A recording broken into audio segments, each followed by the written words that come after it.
I love that women's basketball got the big stage, and in some ways overstaged the men's tournament because you had some really good teams, storylines, Caitlin Clark, but I don't want the takeaway to be Angel Reese holding up a ring finger to Caitlin Clark.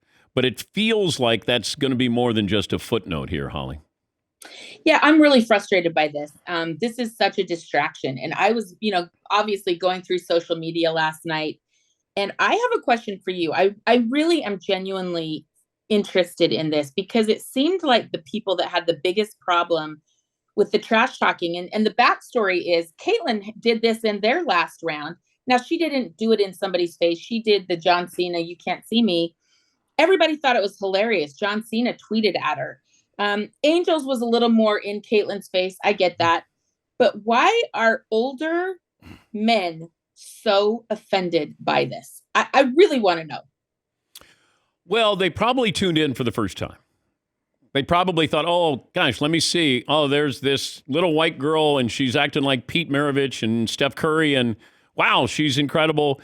And not realizing that she is very demonstrative on the floor.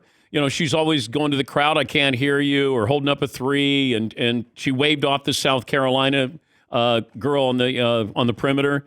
It felt like Angel was saying, you know what, enough. We deserve credit. You were overcovered. They can't be mad at Caitlin Clark from the standpoint of she brought eyeballs.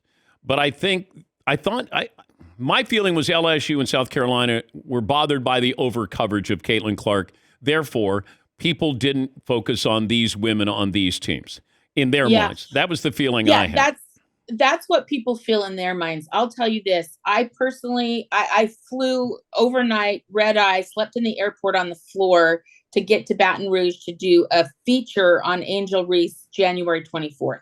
I have flown to St. Thomas to personally do a feature on Aaliyah Boston. Like we have covered everybody, but for some reason, people get that idea that these other women don't deserve coverage. And that bothers me because her productivity on the court demands the coverage she received, period.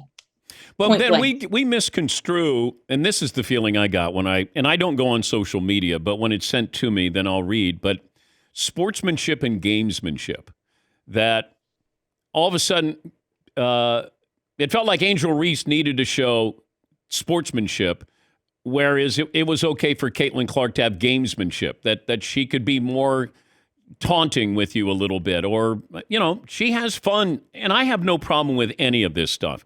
If I was disappointed that Angel used that moment, you just won the national title. Use that moment with your team. Don't do it for that. You got the ultimate scoreboard there. But it felt like she was tracking her down to put it in her face, and Caitlin Clark, to her credit, just said, okay, look, you had your day. I'm not going to acknowledge. Yeah. But how do we not open up next season with LSU in Iowa and have a doubleheader with a men's game in a neutral site, Holly? That's the best idea you've had. It's a great idea.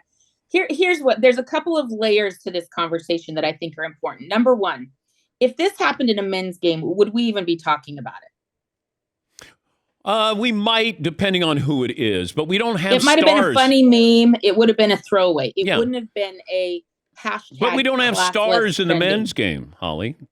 Yeah. It's interesting.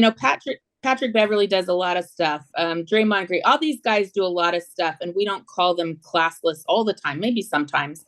But so it bothers me that I think we demand a certain behavior by gender, one. Number two, for some reason, I think that we are only allowing Black women to behave a certain way.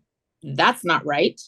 And Caitlin Clark in her last game just told her opponent, that's a friend of hers, you're down by 15, shut up.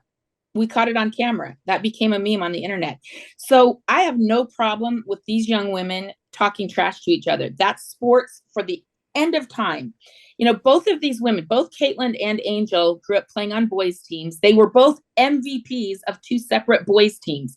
Angel was an MVP of her boys' team with her brother that played on it, who now plays for Maryland.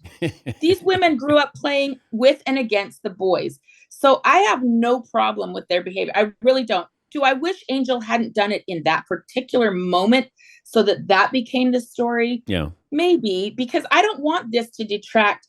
She is incredible. She has taken this team from absolutely nothing and dragged them to a national championship. She's the one on the court. Do this, try harder. She is the most demanding, in your face, demanding accountability. Angel Reese won this national championship by sheer will and force and skill. That's what I want us to be talking about because I freaking love her. They should do, maybe she does a Kay's jewelry commercial where she's pointing at the finger, yes, and then they go to Caitlin Clark and she's going, are you still doing that? Like, you could do it. You could have some NIL money coming in. And I promise you, Caitlin talks so much trash. Like, she really does. Not in a negative way. She's funny. I mean, she's so competitive. I promise you, Caitlin Clark has no problem with this. Maybe the moment, maybe she's disappointed about the loss today. Yeah. But the one person who's not going to be on social media like, woe is me, is Caitlin Clark, because she totally gets it.